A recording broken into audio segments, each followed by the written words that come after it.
안녕하세요. TSN 랩입니다. 8강은 중간고사입니다. 1강부터 7강까지 학습했던 내용들로 문제를 구성하였습니다. 강의 자료 안에 15개 문제가 있어 풀어보시길 권장하며 본 강의는 문제 해설을 진행합니다. 그럼 지난 1강부터 7강까지의 내용을 잘 이해하였는지 문제를 읽고 함께 풀어보겠습니다. 1번 문제입니다. 정답은 A와 D입니다. 실시간 특징에 대해 옳은 것을 모두 고르는 문제였습니다. 1주차 강의에서 실시간 운영체제의 개념을 다뤘었죠. 하나씩 살펴보겠습니다. A. 선택지는 실시간의 시간은 시스템의 정확성이 연산의 논리적 결과와 그 결과가 생성되는 시간에 의존하는 것을 의미한다라고 되어 있습니다. 이 말은 실시간 시스템에서 중요한 요소는 단순히 올바른 결과를 얻는 것뿐만 아니라 그 결과가 제 시간에 생성되는 것이라는 의미를 가지고 있습니다. 시간 안에 작업이 완료되어야 의미가 있기 때문에 실시간 시스템에서 시간의 중요성이 강조됩니다. 그래서 이 선택지는 맞는 답입니다. B. 선택지를 보겠습니다. 일반적인 실시간 제어 시스템은 제어 시스템, 액추에이터 시스템으로 구성되어 있다 라고 되어 있는데요. 실시간 제어 시스템은 센서 시스템, 제어 시스템, 액추에이터 시스템으로 구성됩니다. 따라서 B는 틀린 답입니다. C. 선택지는 리얼타임 태스크의 3가지 종류 중 소프트는 시스템 응답이 데드라인 이후에 발생하면 의미가 없으나 치명적이지 않은 작업들을 의미한다라고 나와 있습니다. 여기서 소프트 실시간 시스템은 데드라인이 지나도 어느 정도의 성능 저하가 있을 수는 있지만 추후에도 활용 가능한 작업을 의미합니다. 예를 들어 동영상 스트리밍이 약간 지연되더라도 전체 시스템에는 큰 영향이 없는 것처럼요. 그러므로 C는 틀린 답입니다. 마지막으로 D 선택지는 RTOS란 리얼타임 오퍼레이팅 시스템의 약자로 주어진 시간 내에 작업을 반드시 처리하는 운영체제를 뜻한다 라고 되어 있습니다. RTOS의 정의를 잘 설명한 내용이므로 이 선택지는 맞는 답입니다. 따라서 정답은 A와 D입니다. 이번 문제입니다. 제퍼 RTOS의 주요 특징으로 옳지 않은 것을 고르는 문제였습니다. A. 선택지는 실시간 운영체제로 리눅스 재단이 관리하는 프로젝트이다 라고 되어 있습니다. 제퍼 RTOS는 실제로 리눅스 재단이 관리하는 실시간 운영체제 프로젝트입니다. 따라서 이 선택지는 제퍼의 특징에 해당됩니다. B. 선택지는 다중 스레드를 지원하지 않는다 라고 되어 있는데 이것은 제퍼 RTOS의 특징에 해당하지 않습니다. 실제로 제퍼는 다중 스레드 기능을 지원하며 이를 통해 여러 작업을 동시에 수행할 수 있어 애플리케이션에서 효율적인 동시 작업 처리가 가능합니다. 그래서 정답은 B입니다. C. 선택지를 보겠습니다. 메모리 보호 기능을 지원한다 라고 되어 있는데 제퍼는 메모리 보호 기능을 제공하여 안전한 메모리 관리를 지원합니다. 이는 특히 임베디드 시스템에서 중요한 기능으로 C. 선택지는 맞는 설명입니다. D. 선택지는 소형 디바이스에서 동작할 수 있도록 설계되었다 라고 되어 있습니다. 제퍼 RTOS는 자원이 제한적인 소형 디바이스에서도 동작할 수 있도록 설계되었기 때문에 이 선택지도 제퍼의 특징에 해당됩니다. 따라서 정답은 B입니다. 제퍼 RTOS는 다중 스레드를 지원하므로 B의 설명은 잘못된 특징으로 볼 수 있습니다. 3번 문제입니다. 3번 문제는 CMake 빌드 시스템과 관련된 설명에 대해 올바르지 않은 것을 고르는 문제였습니다. A. 선택지는 CMake는 제퍼의 모든 종속성과 라이브러리를 자동으로 다운로드하고 빌드한다 라고 되어 있습니다.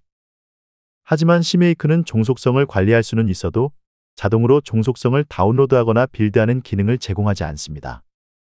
따라서 이 선택지는 옳지 않습니다. B. 선택지는 CMake는 소스 파일을 자동으로 작성한다 라고 되어 있는데요. 실제로 CMake는 소스 파일을 생성하지 않고 CMakeList 텍스트 파일을 기반으로 빌드 시스템 파일을 생성하는 역할을 합니다. 따라서 B도 옳지 않은 설명입니다. C. 선택지는 CMakeList 텍스트 파일은 프로젝트 빌드 설정을 정의하는 데 사용된다라고 되어 있습니다. 이 설명은 CMake의 역할을 설명하고 있으며 CMakeList 텍스트 파일은 프로젝트의 빌드 설정을 정의하는 중요한 파일입니다. 따라서 C는 옳은 설명입니다. D. 선택지는 제퍼는 웨스트라는 빌드 관리 도구를 통해 CMake 명령을 실행한다 라고 되어 있는데요. 웨스트는 제퍼 프로젝트에서 CMake 빌드 시스템을 관리하고 실행하는 도구로 사용됩니다. 그래서 D도 옳은 설명입니다. 이 선택지는 제퍼의 빌드 프로세스의 컨피규레이션과 빌드 단계 중 빌드는 총 4단계로 프리빌드, 포스트 프로세싱, 퍼스트 패스 바이너리, 파이널 바이너리 순서로 수행된다 라고 되어 있습니다. 제퍼의 빌드 단계는 프리빌드, 퍼스트 패스 바이너리, 파이널 바이너리, 포스트 프로세싱 순서로 진행됩니다. 이는 옳지 않은 설명입니다.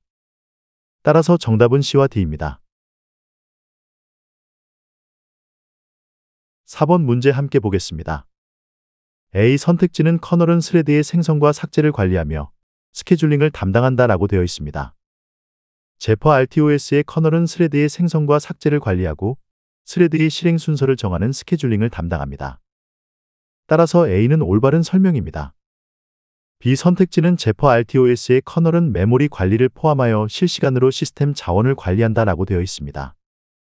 커널은 메모리 관리뿐 아니라 시스템의 다양한 자원을 효율적으로 관리하는 역할을 합니다. 그래서 B 역시 올바른 설명입니다. C 선택지는 커널은 하드웨어 장치와 직접 통신하여 장치 드라이버를 관리한다 라고 되어 있는데 이는 틀린 설명입니다. 커널은 장치 드라이버를 통해 하드웨어와의 통신을 처리하며 커널이 직접 하드웨어와 통신하지 않습니다. 커널은 장치 드라이버에게 하드웨어 접근을 위한 인터페이스와 인프라를 제공합니다. 따라서 C는 옳지 않은 설명입니다.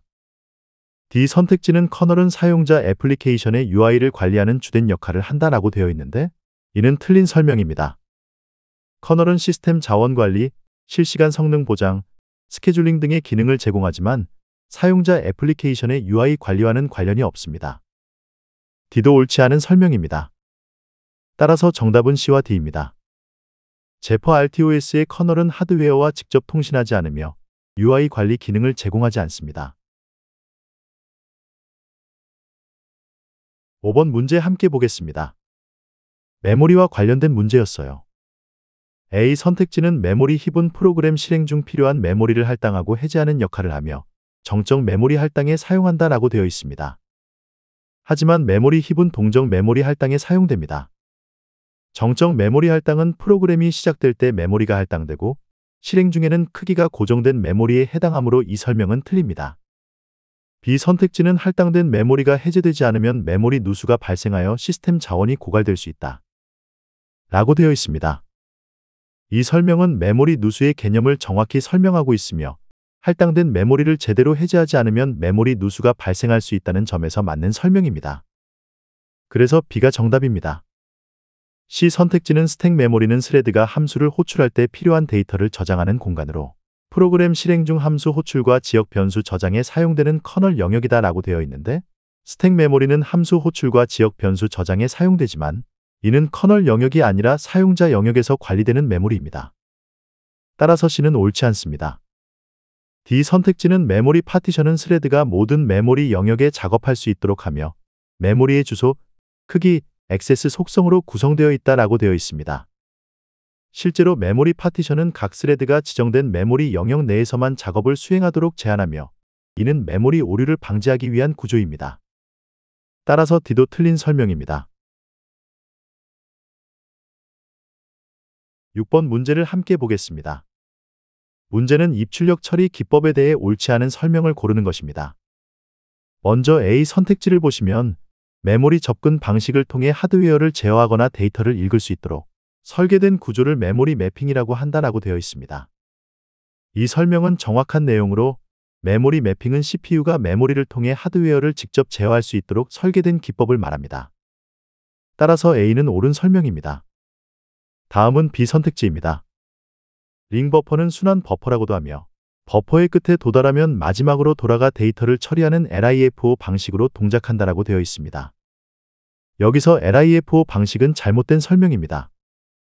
링 버퍼는 FIFO 방식으로 동작하며 데이터를 순차적으로 처리하고 끝에 도달하면 다시 처음으로 돌아가 데이터를 이어서 처리합니다.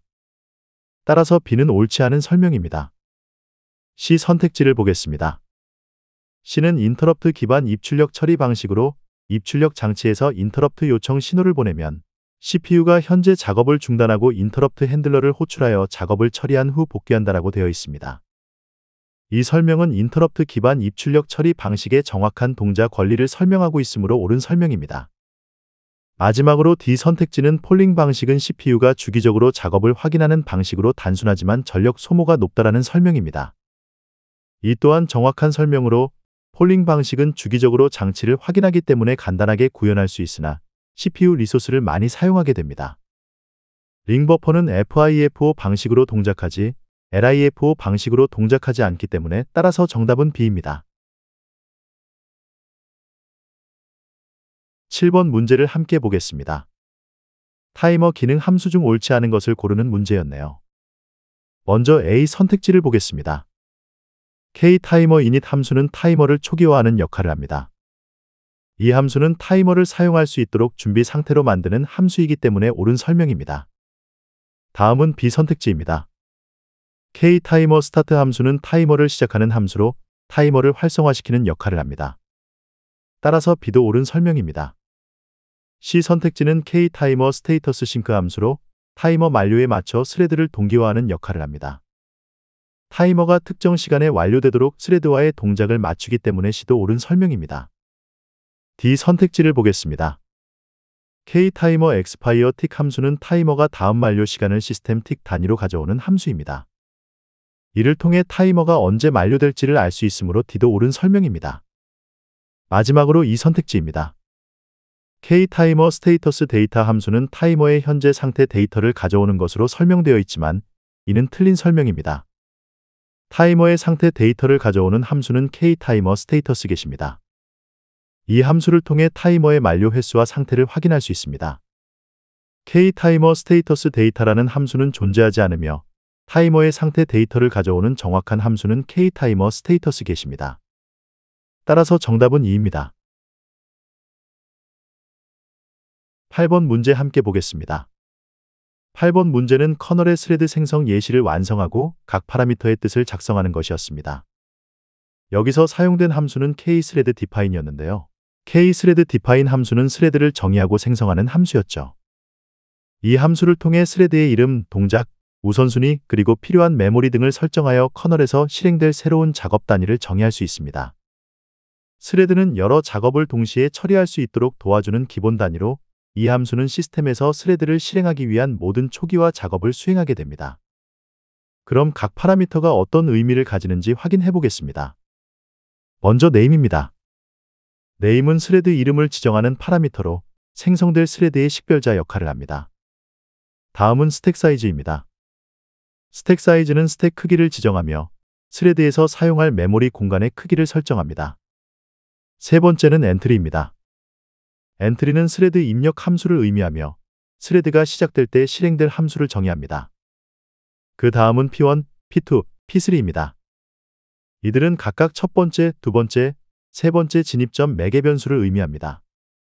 즉, 엔트리 함수가 실행될 때 전달할 매개 변수들을 지정하는 자리입니다. 여섯 번째는 스레드의 우선순위입니다. 프리어리티 값은 스레드 우선순위를 설정하는 값입니다. 이 값은 스레드가 실행될 우선순위를 정의하며 값이 낮을수록 높은 우선순위를 가집니다. 다음은 옵션입니다. 옵션은 스레드 옵션을 지정하는 파라미터로 스레드의 특수한 동작이나 속성을 설정할 때 사용됩니다. 마지막으로 딜레이입니다. 딜레이는 스케줄링 지연 시간을 설정하며 스레드가 생성된 후 실행을 시작하기까지의 대기 시간을 지정합니다. 9번 문제입니다. 이 문제는 스레드에 대한 내용 중 옳은 것을 모두 고르는 것이었어요. 먼저 A 선택지를 보겠습니다. A 선택지는 스레드의 생성의 주요 단계로는 스택 할당, 우선순위 설정, 실행 함수 지정, 스레드 속성 설정이 있다라고 되어 있습니다. 스레드 생성 시 스택 할당, 우선순위 설정, 실행 함수 지정 등의 단계는 스레드 생성의 필수적인 과정이기 때문에 A는 옳은 설명입니다. 다음은 B 선택지입니다. B는 스레드가 종료되면 관련된 자원은 자동적으로 모두 해제된다라고 설명하고 있습니다. 정적으로 할당된 자원은 시스템이 종료되면 자동으로 해제될 수 있지만 동적으로 할당된 자원은 사용자가 직접 해제해야 하기 때문에 B는 옳지 않은 설명입니다. C 선택지를 보겠습니다. C는 특정 스레드를 강제 종료시키는 것은 불가능하다라고 되어 있습니다. 이 역시 틀린 설명입니다. 특정 스레드를 강제로 종료해야 할 경우 K-thread abort 함수를 사용하면 스레드를 강제로 종료시킬 수 있기 때문에 따라서 C도 옳지 않습니다. 다음은 D 선택지입니다. D는 스레드의 상태는 준비, 실행, 대기, 일시 중지, 종료로 관리된다 라고 설명하고 있습니다. 스레드는 준비, 실행, 대기, 일시 중지, 종료 상태를 기반으로 동작하며 커널이 이를 관리합니다. 따라서 D는 옳은 설명입니다. 마지막으로 이 선택지를 보겠습니다. 이는 스레드가 일시 중지되고 난 이후에는 준비 상태로 전환된다 라고 설명되어 있는데요. 이것은 오답입니다. 스레드가 일시 중지 상태가 되면 K-스레드 리줌 함수를 호출하여 다시 재개하기 전까지는 일시 중지 상태를 유지합니다. 자동으로 준비 상태로 전환되지는 않습니다. 따라서 정답은 A와 D입니다. 10번 문제입니다. 이번 문제는 선점형 스레드와 협력형 스레드의 개념, 특징을 설명하는 문제였습니다. 먼저 선점형 스레드의 개념과 특징을 살펴보겠습니다. 선점형 스레드는 운영체제가 스레드를 강제로 중단하고 우선순위가 높은 다른 스레드에게 CPU 자원을 넘겨주는 방식입니다. 즉, 현재 실행 중인 스레드가 있어도 우선순위가 더 높은 스레드가 준비 상태가 되면 운영체제가 이를 감지하고 즉시 현재 스레드를 중단시킵니다. 그 후 우선순위가 높은 스레드를 실행하게 됩니다.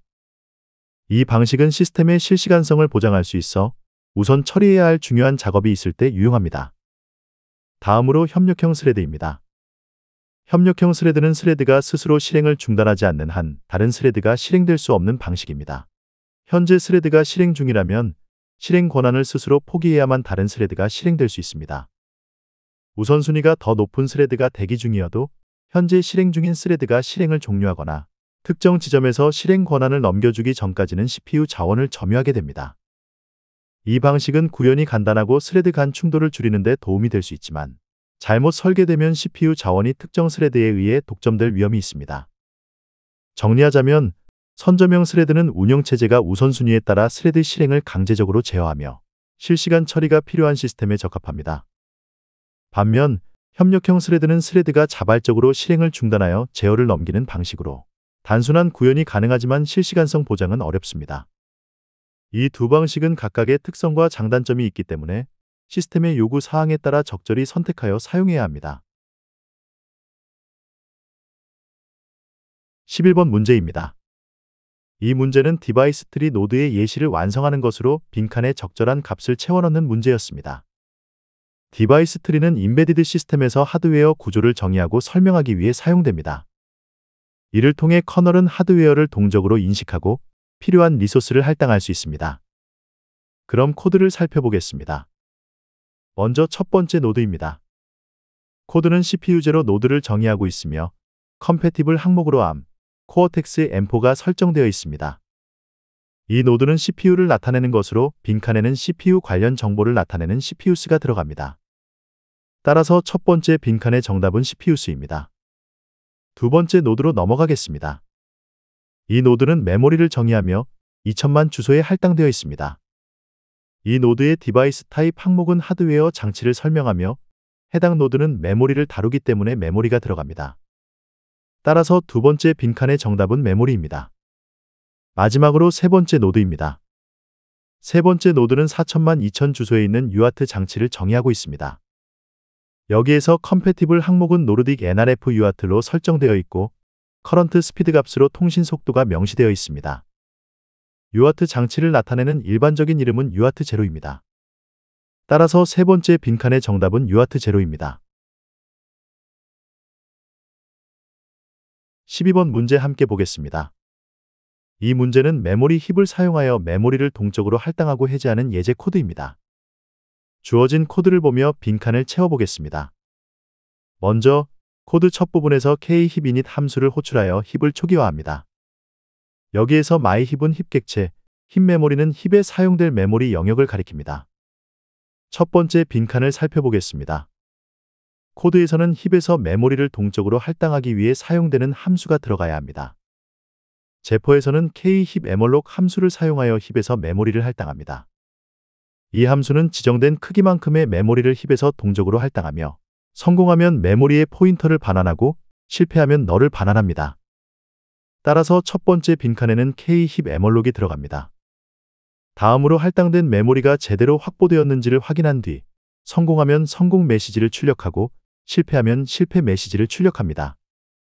마지막으로 두 번째 빈칸은 메모리를 해제하는 함수가 들어가야 합니다. 제퍼에서 동적으로 할당된 메모리를 해제하기 위해서는 k-히프리 함수를 사용합니다. 이 함수는 할당된 메모리를 다시 힙에 반환하여 다른 작업에서 사용할 수 있도록 합니다. 메모리 누수를 방지하기 위한 역할을 하는 것이죠. 따라서 두 번째 빈칸의 정답은 k-히프리입니다. 이 코드의 전체 흐름은 다음과 같습니다. 힙을 초기화합니다. k-힙 에멀록을 사용해 힙에서 메모리를 동적으로 할당합니다. 할당이 성공하면 메모리 사용 작업을 진행하고 실패하면 에러를 처리합니다. 사용이 끝난 메모리는 k-히프리를 사용해 해제하여 메모리 누수를 방지합니다. 13번 문제입니다. 이 문제는 타이머의 초기화, 시작, 상태 확인, 종료 코드를 완성하는 문제였습니다. 빈칸에 들어갈 함수를 함께 확인해 보겠습니다. 먼저 첫 번째 빈칸 보겠습니다. 타이머를 초기화하는 단계에서는 k-타이머 init 함수가 사용됩니다. k-타이머 init 함수는 타이머 객체를 초기화하고 타이머 만료 시 호출할 핸들러와 데이터 항목을 설정합니다. 코드에서는 my타이머를 타이머 객체로 초기화하며 타이머 핸들러가 만료 시 실행될 핸들러로 지정되었습니다. 따라서 첫 번째 빈칸에는 k-타이머 init을 작성해 주시면 됩니다. 다음 두 번째 빈칸입니다. 타이머를 시작하려면 k-타이머 스타트 함수를 사용합니다. 이 함수는 타이머를 시작시키며 코드에서는 k-seconds1으로 1초의 실행 시간을 설정하고 있습니다. 따라서 두 번째 빈칸에는 k-타이머 스타트가 들어갑니다. 세 번째 빈칸을 보겠습니다. 타이머의 상태를 확인하기 위해서는 k-타이머 스테이터스 get 함수를 사용합니다. 이 함수는 타이머의 만료 횟수와 현재 상태를 반환하며 코드에서 스테이터스 변수에 그 값을 저장하고 있습니다. 따라서 세 번째 빈칸에는 k-타이머 스테이터스 get이 들어갑니다. 마지막 네 번째 빈칸입니다. 타이머를 중지하기 위해 사용되는 함수는 k-타이머 스탑입니다. 이 함수는 실행 중인 타이머를 멈추고 더 이상 만료 핸들러가 호출되지 않도록 합니다. 따라서 네 번째 빈칸에는 k-타이머 스탑을 작성해 주시면 됩니다. 이 코드는 제퍼 RTOS에서 타이머를 초기화하고 동작시키며 상태를 확인하고 중지하는 과정을 보여줍니다. 14번 문제 함께 보겠습니다. 이 문제는 스레드의 상태를 설명하는 그림을 보고 각 상태의 의미를 작성하는 것입니다. 스레드는 실행 중 다양한 상태를 가지며 시스템의 스케줄링에 따라 이 상태들 간에 전환됩니다. 이제 각 상태와 그 의미를 하나씩 살펴보겠습니다. 1번은 준비 상태입니다. 준비 상태는 스케줄링 큐에서 대기 중인 상태입니다. 스레드는 실행 가능하지만 아직 CPU 자원을 할당받지 못한 상태입니다. 스케줄러가 스레드의 CPU를 할당하면 준비 상태에서 실행 상태로 전환됩니다. 2번은 실행 상태입니다. 실행 상태는 현재 CPU에서 스레드가 실행 중인 상태를 의미합니다. 이 상태에서는 스레드가 실제 작업을 수행하며 스케줄러에 의해 다른 스레드로 교체되기 전까지 CPU 자원을 점유합니다. 3번은 대기 상태입니다.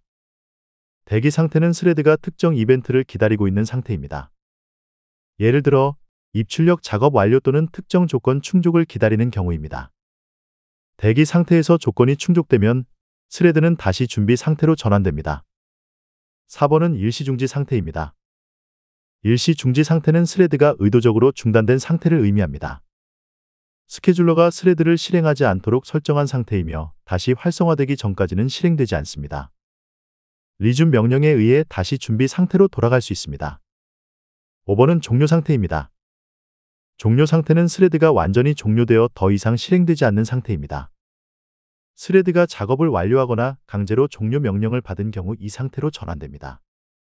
이 상태에서는 스레드가 CPU 자원이나 스케줄링 대상에서 제외됩니다. 15번 문제입니다. 이 문제는 커널의 구성 요소와 역할을 정리한 그림을 보고 빈칸을 채우는 것입니다. 커널은 운영체제의 핵심 부분으로 자원 관리와 스케줄링 등 시스템의 중요한 기능들을 담당합니다. 그럼 각 번호에 들어갈 내용을 하나씩 살펴보겠습니다. 1번은 메모리입니다. 커널은 시스템의 메모리를 효율적으로 관리하며 스레드가 필요한 메모리를 할당하고 해제하는 역할을 합니다. 2번은 입출력입니다. 커널은 하드웨어 장치와의 상호작용을 관리하며 사용자와 장치 간 데이터를 전송하는 역할을 합니다. 3번은 타이머입니다. 타이머는 시스템에서 시간 기반 이벤트를 관리하며 주기적 작업 실행 및 타이머 기반의 기능을 제공합니다. 4번은 스레드입니다. 스레드는 커널이 관리하는 실행 단위로 여러 작업을 병렬적으로 수행할 수 있도록 설계되었습니다. 5번은 스케줄링입니다. 커널은 스케줄러를 통해 실행 단위의 순서를 관리하며 CPU 자원을 효율적으로 배분합니다. 6번은 동기화입니다.